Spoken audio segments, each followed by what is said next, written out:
गांव की पुरानी चौपाल पर उस रात अजीब सा सन्नाटा था। पीपल के पेड़ के नीचे टंगी लालटेन हवा में डोल रही थी। ठंडी हवा के झोंके से उसकी लौ बार बार कांप जाती, जैसे उसे भी डर लग रहा हो। चौपाल पर गांव के बूढ़े, जवान और कुछ बच्चे भी बैठे थे।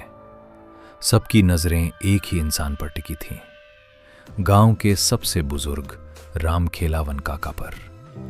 उनकी सफेद दाढ़ी, झुकी हुई कमर और गहरी बुझी सी आंखें। जब वो बोलते थे तो ऐसा लगता था जैसे कोई पुराना जख्म फिर से ताजा हो गया हो।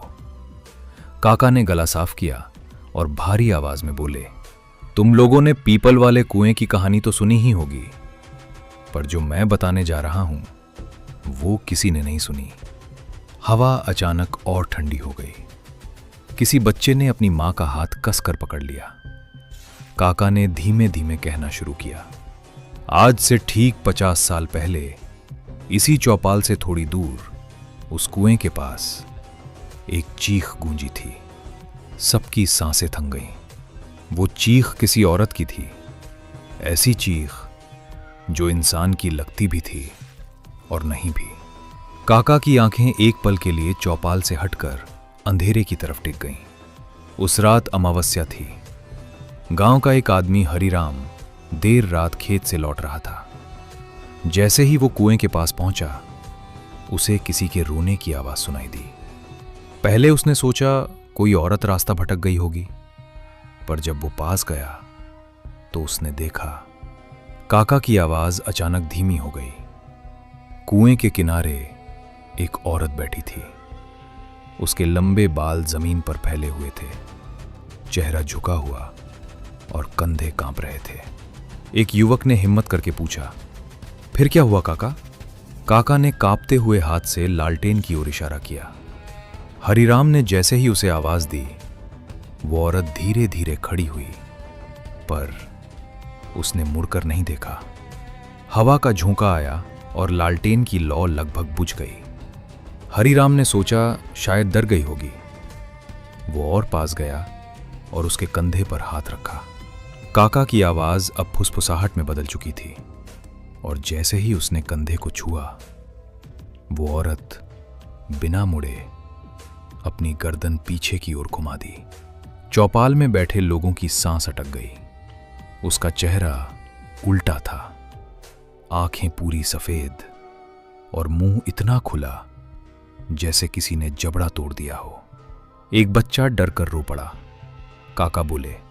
हरिराम की चीख पूरे गांव में गूंजी। जब लोग वहां पहुंचे तो हरिराम बेहोश पड़ा था, पर सबसे अजीब बात, काका अचानक चुप हो गए। चौपाल पर सन्नाटा छा गया। सिर्फ पीपल के पत्तों की सरसराहट सुनाई दे रही थी। काका ने धीरे से कहा, हरिराम के हाथ पर 5 लंबे नाखूनों के निशान थे, और वो निशान इंसानी नहीं थे। इतना कहकर काका ने अपनी धोती का पल्ला उठाया और अपना कांपता हुआ हाथ आगे बढ़ाया। लोगों ने देखा उनके हाथ पर भी ठीक वैसे ही 5 गहरे काले निशान थे। काका की आंखें सब पर घूमी, क्योंकि उस रात हरिराम अकेला नहीं था। चौपाल में बैठा हर इंसान अब डर से जड़ हो चुका था। और तभी दूर उसी पीपल वाले कुएं की दिशा से एक धीमी करुण आवाज गूंजी, बचा लो। लालटेन की लौ अचानक बुझ गई। अंधेरा और काका की भारी आवाज वो फिर से लौट आई है। चौपाल पर अंधेरा छा चुका था। लालटेन बुझ चुकी थी और हर चेहरा भय से जड़ हो गया था। पीपल के पत्ते जोर जोर से हिलने लगे, जबकि हवा बिल्कुल बंद थी। काका की भारी आवाज फिर गूंजी, तुम लोगों को लगता है ये बस कहानी है?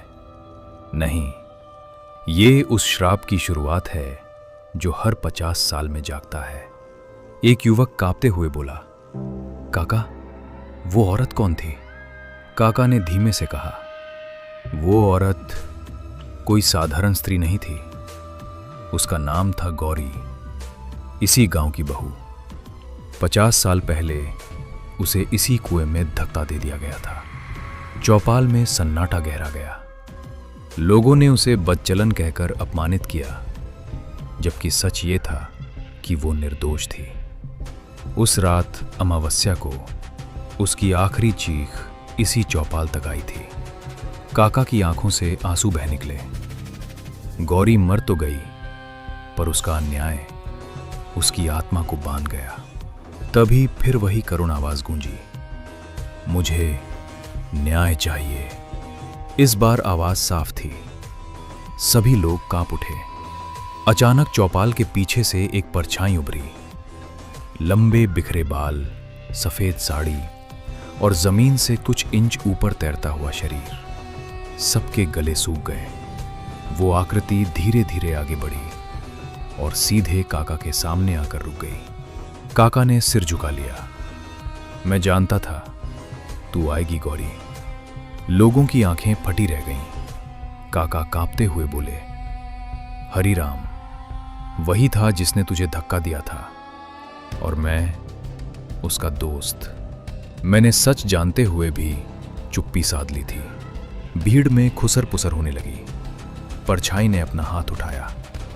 उसकी उंगलियों के नाखून अस्वाभाविक रूप से लंबे और काले थे। काका ने अपने हाथ के निशान की ओर देखा।